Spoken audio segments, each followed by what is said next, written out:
La parole est à notre collègue Cathy Apourceau-Poly pour le groupe communiste, républicain, citoyen et écologiste. Merci, Monsieur le Président. Monsieur le Ministre, le peuple mérite autre chose que des insultes, des menaces de mise au ban de la citoyenneté ou des incitations à la fracturation, au clivage, à la haine. Ce peuple que le président Macron méprise tant subit sans cesse des injustices graves. Je vais vous en donner un exemple.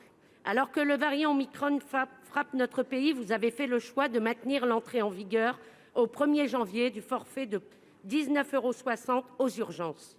Ce droit d'entrée en pleine pandémie est un non-sens sanitaire qui va pénaliser de nombreux citoyens. 9 millions de personnes vivent en dessous du seuil de pauvreté. 3,8 millions de personnes sans mutuelle. Ils n'ont pas les 20 €, monsieur le ministre, dans leur poche. La priorité n'est-elle pas de lutter contre les déserts médicaux ? Le cœur du problème est là, l'impossibilité pour nos concitoyens d'avoir un rendez-vous avec un médecin, notamment le soir et le week-end, les amène aux urgences. Vous préférez fermer des lits, des services et aggraver les déserts médicaux. Allez-vous abandonner, monsieur le ministre, cette mesure antisociale par nature ? Pour vous répondre, la parole est au secrétaire d'État en charge de l'enfance et des familles, monsieur Adrien Taquet. Monsieur le ministre. Merci, monsieur le président, mesdames les sénatrices, messieurs les sénateurs. Madame la sénatrice Cathy Apourceau-Poly, tous mes voeux à vous également en cette nouvelle année.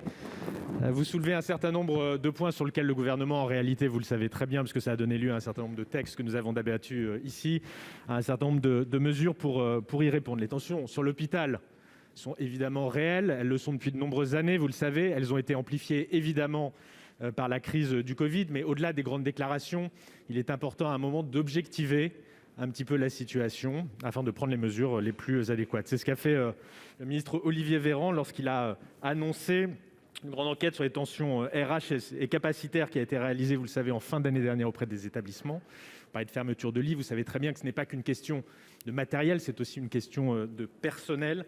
Et ce rapport qui a été réalisé, cette étude qui a été réalisée auprès de 1100 établissements a fait état d'une baisse globale du capacitaire de l'ordre de 5%, sauf en chirurgie, mais avec une part conséquente des services de médecine, de SSR, de psychiatrie, qui présentent un taux élevé. En chirurgie, la baisse du nombre de lits que vous évoquiez est un peu plus conséquente. Je vais arriver sur le forfait. Ce n'est pas le seul aspect qui a été évoqué dans la question, Madame la Présidente. Mais cela a été compensé par le développement soutenu de l'ambulatoire, et je pense que l'ambulatoire doit être encore développé dans les semaines et les mois à venir. Nous avons une préoccupation importante s'agissant de la pédiatrie, des urgences pédiatriques. Vous avez vu qu'en Seine-Saint-Denis, notamment, le service d'urgence pédiatrique a dû être suspendu au regard de la situation RH. Mais depuis le début de l'année, nous continuons à soutenir les soignants avec notamment le doublement de la majoration des heures supplémentaires du temps de travail, une mobilisation collective du public, du privé, de l'ambulatoire.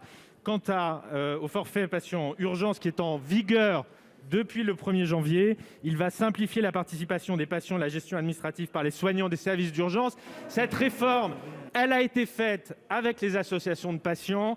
Elle ne se fera à participation constante pour les patients. Il n'y aura pas de reste à charge supplémentaire.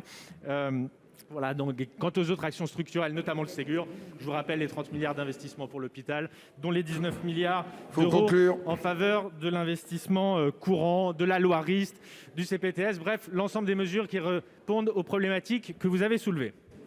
Madame Apourceau-Poly. Une fois de plus, monsieur le ministre, pour noyer le poisson, vous répondez à côté. Votre politique et vos discours renforcent les divisions entre nos concitoyens, alors que la priorité devrait être la solidarité. Vous remplacez le ticket modérateur, vous venez de nous le dire, de 7,90 € par un forfait de 19,60 €, qui s'appliquera désormais à tous, y compris aux malades en affection longue durée. Vous allez créer deux catégories de malades, ceux qui auront les moyens de se soigner et ceux qui ne les auront pas et qui vont renoncer aux soins. Inévitablement, ces retards de prise en charge vont aggraver leur pathologie.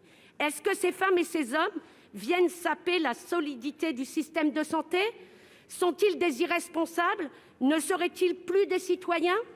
Lorsqu'un pays traverse une crise comme celle que nous connaissons, il est du devoir des responsables politiques de garantir l'unité et la cohésion de la Nation en respectant les citoyens et leurs représentants élus. Ce n'est pas la voie que votre président a choisie.